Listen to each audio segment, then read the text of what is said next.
Coach, what have you learned about your group that you didn't know maybe 30 days ago? Probably the biggest thing that we learned about our group, Ryan, is how resilient of a group we have, but also I would also say the depth that we have, seeing some of the guys put in a lot of work, and we can see their intensity through repetition really starting to come out and come into play to where they're learning everything systematically, they're applying everything that we want them to be able to do fundamentally, and they're putting themselves in position where they're saying, Coach, I can be trusted and you can put me in a football game.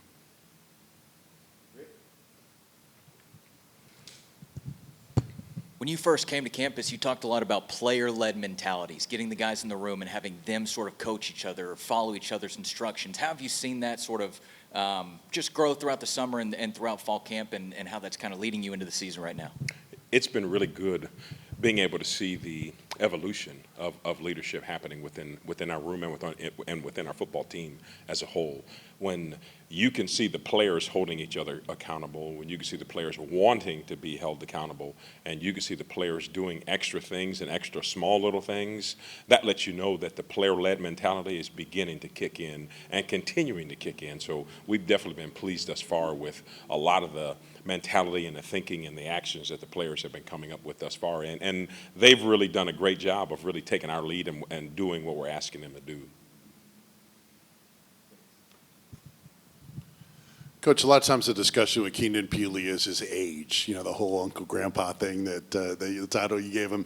But what do you anticipate he's going to bring to the field for you? He's only played part of one game, and you haven't coached him in a game. On the field, Keenan Peely, what do you anticipate? We anticipate someone that's going to be very active, very aggressive, and someone that's going to be running sideline to sideline. Someone who will be making all kind of plays, and everyone will know where number 11 is on the football field. That's kind of our vision that we want to create in him. And the one thing that allows us to be able to do that is that's what he's shown thus far, and he's got the capabilities of being able to do that. And it's our responsibility to push him to where he can be one of the best linebackers in the country, and he can be that and do that for sure.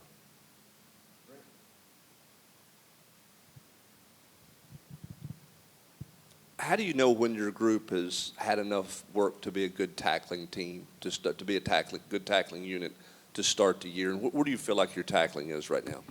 That's one question you really never know.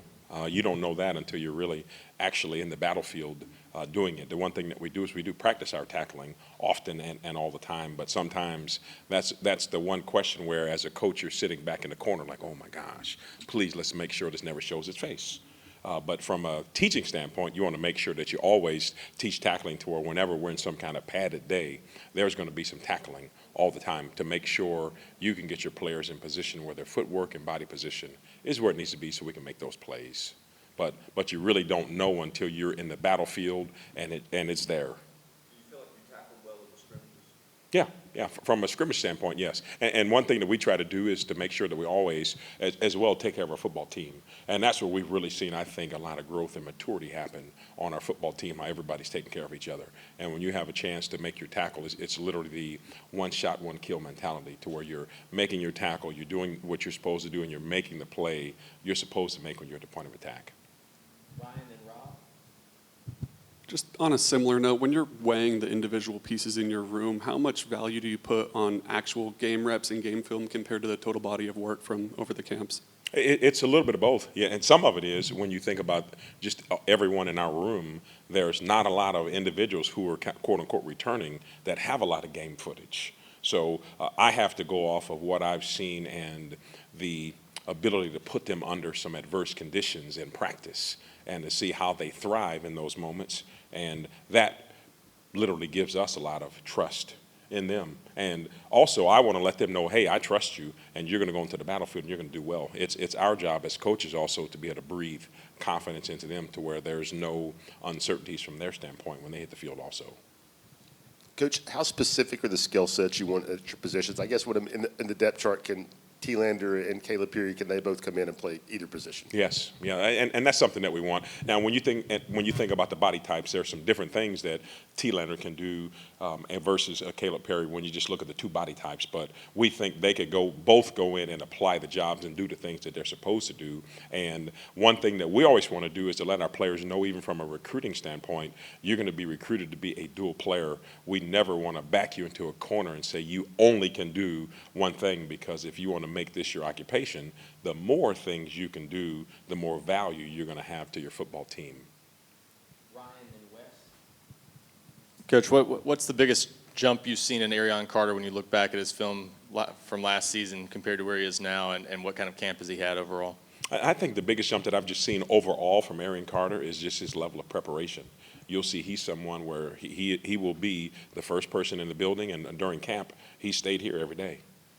He was in the film when we left. He was in the film room sending text messages about things that were going on during that particular day or things that could have been going on or happening for the next day. To see his level of preparation and to see the things that he's doing for the group and for the team and for the unit on defense, that's what you want to see from a coach. So seeing his growth is probably one of the better things that I've been able to see.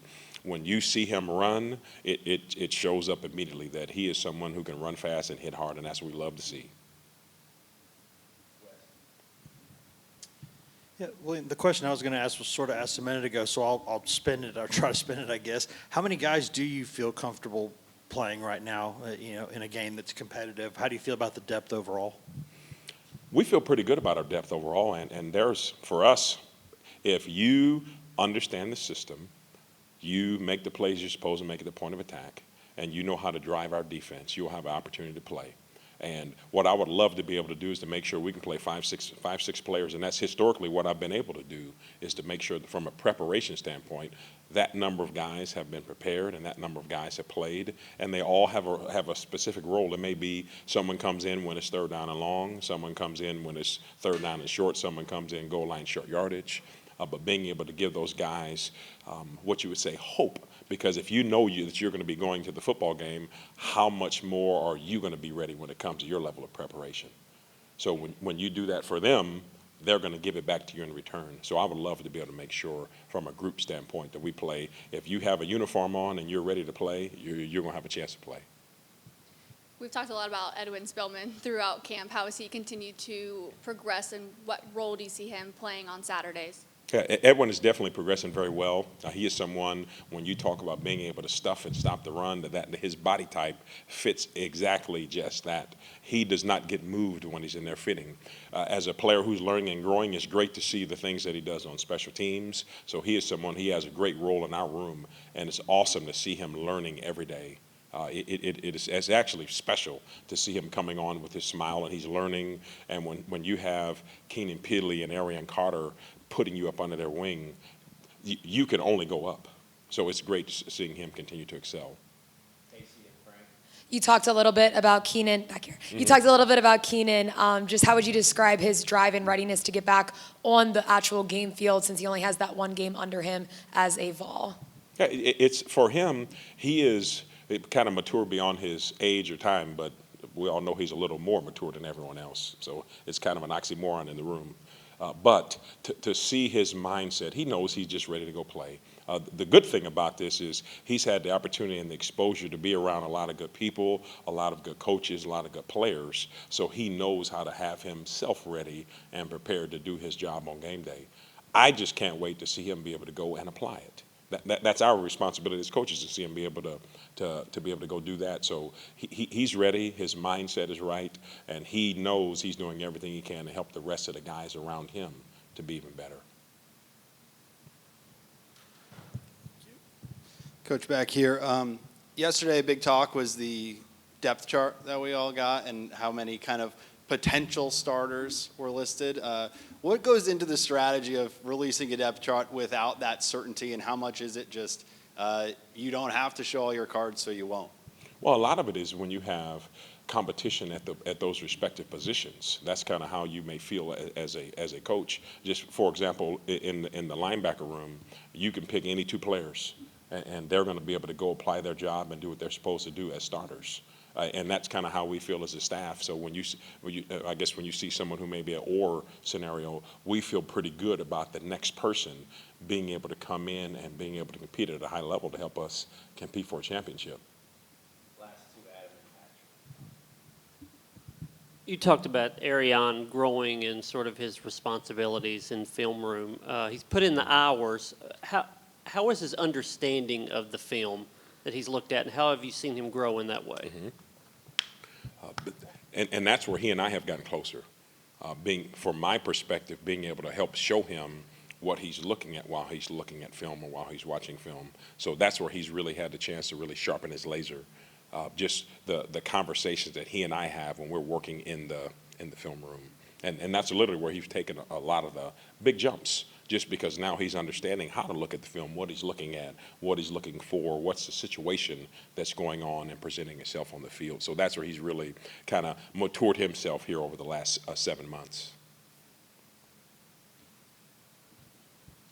Coach, what are some things that stand out about Chattanooga on offense, and what are you guys as a staff emphasizing to your team, your defense this week? I said again, you said? Just what stands out about Chattanooga on offense, and what are you guys? Chattanooga on offense. What are you guys emphasizing to your defense this week in preparation? And what I think some of the things we talked about early, when you come into week one, the biggest thing you have to do is make sure you keep a lot of the focus on your football team, because from a fundamental standpoint, that's where the blocking and tackling always kind of shows up. So we've kind of really put a lot of the emphasis on us being able to make our plays at the point of attack. The one thing that we see that is fairly similar is you look at our offensive structure and scheme here at Tennessee and their offensive structure and scheme. It's all very, very, very similar. So we've been able to get a multitude of kind of the practicing when we're going against our offense. So that's been something that's been able to help us. We know that they're a very good they have a very good mature quarterback who's going to lead them. We know they have some new players at some of the big skill positions, like at the tight end, he's a returning guy. Running backs are going to be fairly new, so you don't know what you're going to get there. And from a receiver standpoint, we know there are some guys that the quarterbacks love to throw to. So we have to make sure that we're on our game and we apply all of our fundamentals coming into game one. The thing we're really focusing on is make sure we don't lose sight of us. Thank you, Coach. Go Vols.